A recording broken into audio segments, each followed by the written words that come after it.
नमस्कार, मी निकिता मराठी मनोरंजन विश्वमध्ये तुमचं स्वागत करते आणि झी मराठीवर दीपज्योती ही नवीन मालिका प्रेक्षकांच्या भेटीला येणार आहे आणि त्या मालिकेतले कलाकार आता माझ्यासोबत आहेत. कसे आहात?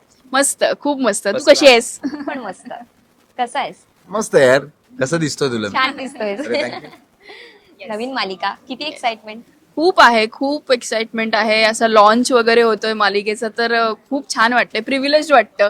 आणि खूप गोष्टी घडल्या आज. प्रोमो दाखवला गेला, एपिसोड दाखवला गेला.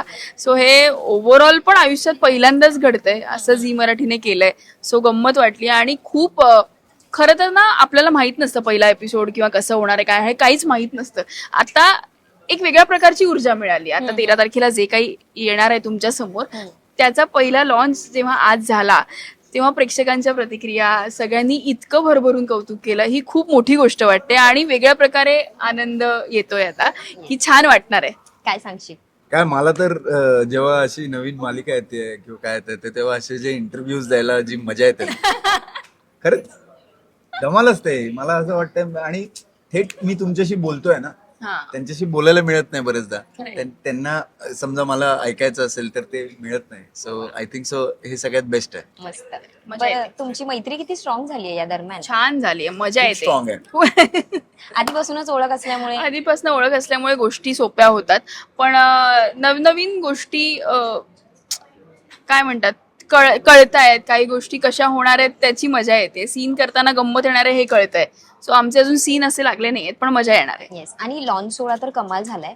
त्या महिलांची कुठेतरी एक हळवी बाजू आपल्याला ऐकायला मिळाली आहे. आणि रिक्षा मी जास्त रिलेट करते कारण माझे बाबा रिक्षा चालवतात. किती त्याच्यामुळे. आणि प्रत्येक वेळी कुठेतरी संघर्ष ऐकताना ना डोळ्यात आपसुकच पाणी पाणी येतं. येतं. बरोबर. कारण आपण लहानपणापासूनच म्हणजे मी तरी बघत आलीये. आज मी ज्या स्टेजला आहे माझ्या वडिलांमुळे, माझ्या आई करेक्ट. किती छान, कुठेतरी खूप भावते. किती आता छान. तुमच्या मालिकेमध्ये लीड आहेत, पण त्यानंतर अजून एक मेन लीड आहे ती म्हणजे रिक्षा. रिक्षा, खरंच ठीक आहे, रिक्षा. पोस्टर बघशील तर त्यात आम्ही तिघं आणि खाली रिक्षा. रिक्षा. रिक्षा. हाच मुद्दा आहे. आणि मला खूप छान वाटलं की इतकं छान कॅरेक्टर आहे आणि रिक्षा हे पात्र आहे.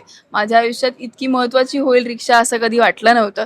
आणि ज्या पद्धतीने सगळ्या बायका आणि सगळे रिक्षा चालक आणि सगळे कुटुंब चालक आले माझ्या समोर, त्यांच्या गोष्टी ऐकून तर खूप पाणावले डोळे. पण मजा आली त्यांचा संघर्ष बघून आणि असंच त्यांना मी रिलेट करत राहावं आणि मी त्यांच्या अपेक्षांना खरं उतरावं असं मला वाटतंय. आणि तू रिक्षा सुद्धा चालवली आहे. येस, कसा होता तुझा अनुभव? छान होता, मजा आली. मी ज्या दिवशी, परत एकदा सांगते, मी खरंच रिक्षा चालवली आहे, मला येते रिक्षा चालवता.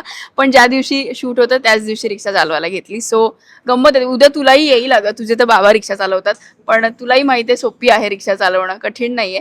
पण आपल्याला थोडा अंदाज यायला पाहिजे, एवढं तर खरं. पण जेव्हा पूर्वा रिक्षा चालवत होती तेव्हा तू बसलेलाच माझ्या? नाही, अजून हिंमत नाही झाली Try होईल करतो. होईल. वा, मस्त. पहिले मी तिला शिकवणार व्यवस्थित. हम्म. एक मिनिट, कुटुंब चालकाला तू काय शिकवणार? मला येतं.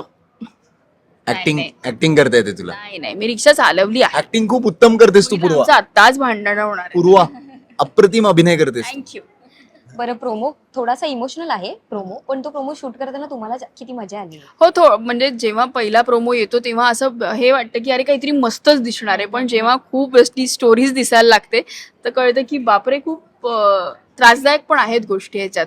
सो तोच मुद्दा आहे. मला अजिबात मजा नाही आली कारण इमोशनल होतं जसं तू म्हणाली. त्यामुळे खूप रडायचं होतं, खूप तोडायचं होतं, खूप आपटायचं होतं, खूप काय काय काय काय करायचं होतं. त्यामुळे अजिबात मला मजा नाही आली फार. मला प्रोमो बघून मजा आली की येस, काय छान दिसतोय मी. तुझी भूमिका खतरनाक आहे. खतरनाक. क्या बात आहे यार. बस जिंकलो मस्त मी. मस्त, खरंच. काय सांगशील, कसा तो रोल मिळालाय आणि कसं ऍक्सेप्ट केलंय? तसा रोल म्हणजे मी ऑडिशन दिली यासाठी रितसर आणि जरा स्वतःच असं ऑडिशन छान माझ्या बायकोनी शूट केली आणि बायकोला थोडंसं एडिट करायला दिलं. म्हटलं जरा छान असं एडिट कर वगैरे जरा. तर तिने ते सगळं एडिट केल्यानंतर मी पाठवली ती ऑडिशन. तर त्यांना थोडंसं वाटलं की येस, हा आपला दीप असू शकतो. वा. मग त्यांनी मला बोलवलं स्क्रीन टेस्टसाठी. मग केलं, अजून मेहनत केली, अजून 2-3 जणांसोबत सीन्स केले, हिरोईन सोबत केले 1-2 सीन. सो मग त्याच्यानंतर मग त्यांनी फायनल केलं. वा, मस्त मिळाला असा रोल मला. मस्त. पण तू जे काही करतोयस, आम्ही बघतोय प्रोमो विमो मध्ये, भारी वाटतंय ते बघायला. काहीतरी Thank you, वेगळं, यार. याच्या आधी नव्हतं बघितलं, त्यापेक्षा वेगळं काहीतरी पाहायला थँक्यू सो मच. दिस रिली आणि- मीन्स अ लॉट. तुझ्याकडे येईन मी.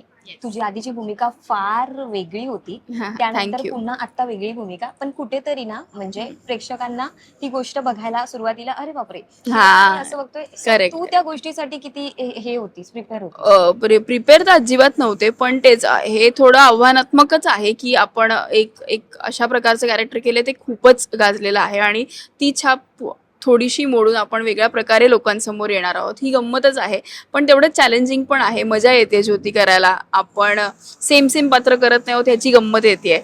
आणि मला खूप ज्योती हे कॅरेक्टर खूप चॅलेंजिंग वाटतं करताना, सो ते करायला खूपच मजा येते. तुझ्याकडे ये. बाबांचं आणि तुझं मालिकेमधलं जे नातं दिसतंय आम्हाला ते कुठेतरी खटकतंय किंवा त्या दोघांचं पटत नाहीये असं दिसतंय. पुढे जाऊन ते बदलणार आहे असं काही? ते तर अजून मलाही माहिती नाही, कारण की मी काय पूर्ण संहिता नाही वाचलेली आहे. आणि पण येस, म्हणजे बाबांचं आणि त्याचं नातं थोडंसं काय म्हणतात त्याला, असं त्यांचं पटत नाहीये एकमेकांशी. काहीतरी कारण आहे त्यामागे, खूप महत्त्वाचं कारण आहे. आईचा त्याच्याशी भरपूर मोठा संबंध आहे. पण एक खरं आहे, एक एवढं मी सांगू शकतो की दीपचं त्याच्या बाबांवर, पुरुषोत्तम गायकवाडवर खूप प्रेम आहे, प्रचंड प्रेम आहे. तो त्यांना देव मानतो आणि अक्षरशः तो त्यांची पूजा करतो, इतकं त्याचं प्रेम आहे. पण बाबांना दीप अजिबात आवडत नाही, असं आत्तापर्यंतचं इक्वेशन आहे. ते का काय काय असेल काय नाही ते त्यासाठी तर तुम्हाला मालिका बघावी लागेल.